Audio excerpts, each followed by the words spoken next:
My own mother sold my car while I was at work, so I sold her jewelry when she was out. I came home from work, exhausted like any other Thursday.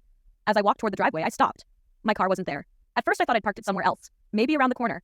I checked. Nothing. I walked back into the house and found my mother in the kitchen, cutting vegetables like it was just another day. "Where's my car?" I asked, keeping my voice level. She didn't look up. "Oh, I sold it." The words didn't register at first. "You did what?" "I sold it," she repeated. "It was just sitting there, and you don't need it that much anyway. You can use the bus." I stood there, frozen. "You sold my car without telling me?" She set the knife down and finally looked at me. "It was in my name. I paid for half when you bought it, remember? So I had the right."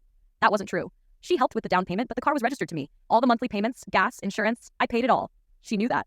I didn't shout. I didn't argue. I just nodded and walked to my room. That night, I couldn't sleep. I kept thinking about how casually she did it, like my work meant nothing, like my things were hers to take whenever she wanted.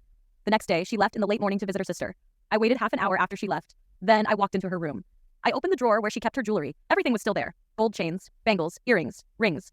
All gifts from her parents, and some from my father before he passed. I packed them into a small box and left the house. I didn't go to any shady place. I went to a proper store downtown. I told the man I needed to sell them. He asked for ID, filled out forms, made me sign. By the end, I walked out with a thick envelope. I didn't feel guilty. I didn't smile either. I went straight to a used car dealership, put down the cash, and left with a car.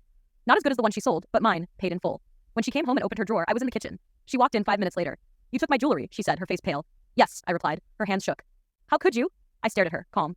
"The same way you sold my car. You didn't ask. You didn't care. I did the same." She stood there, speechless. "I used the money to buy a car," I said. "Now we're even." She didn't speak. She didn't try to argue. She turned and walked back to her room. That night, the house was silent. We didn't talk for 2 days.